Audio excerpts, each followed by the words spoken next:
41. போன பாகத்தில் கிம் எல்லா ரகசியத்தையும் சொல்கிறான். இந்த பாகத்தில் என்ன ஆகுதுன்னு பார்க்கலாம். பாண்டியன் ஒரு மூட்டையை கொண்டு வந்துட்டு இருக்கான்.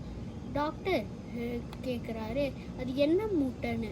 அதோ நம்ம ஆற்றுல தொலைச்சோமே அந்த மூட்டை எம்டியாக இருந்தது, அதை கொண்டு வந்துட்டேன். அதுதான் கொண்டு வந்தேங்க பாண்டியன்.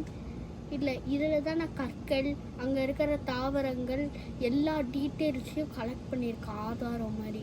அப்படி இருந்தால் தானே நான் எங்கள் பிரிகேடியர்கிட்ட சொல்ல முடியாத அப்படின்னு சொல்கிறான் பாண்டியன். டாக்டர் புரிஞ்சுக்கிறாரு. அதுக்கடுத்தது கிம்மும் பாண்டியனும் பேசிட்டு வராங்க. நீ அப்படி வந்ததுனால படிமனிதர்களை நீ சந்திச்சியா, அதனால தான் நீ இவ்வளோ தூரம் வந்தியா அப்படின்னு கேட்குறான். கிம்மும் ஆமாங்க அப்படின்னு சொல்கிறான். நீ நிஜமாலே யாரு கிம் அப்படின்னு கேட்குறான்.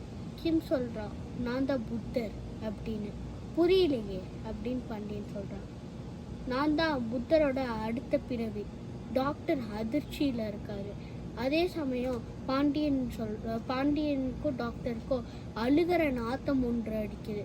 அப்புறம் பாண்டியன், உங்களுக்கு அழுகிற நாத்தம் அடிக்கல? ஆமாம் டாக்டர், அடிக்குது அப்படின்னு சொல்கிறான்.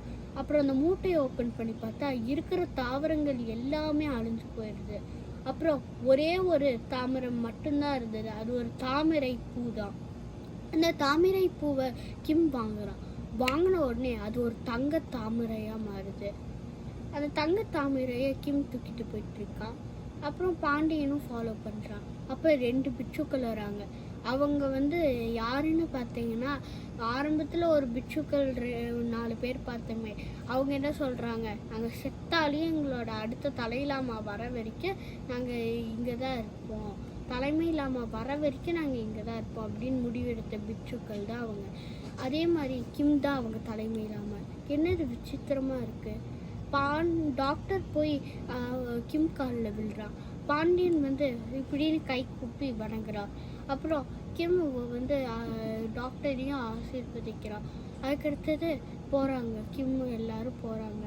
அதுக்கடுத்து பாண்டியன் வேறு வழியில் போகிறாங்க. டாக்டரும் பாண்டியனுக்கு பின்தொடர்ந்து வராரு. கிம் வேறு வழியில் போகிறான்.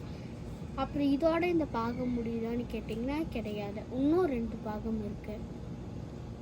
அப்புறம் அது மாதிரி இருக்குது. அப்புறம் கிம்மோட காலில் எதுக்கு டாக்டர் நீங்கள் போய் விழுந்தீங்க?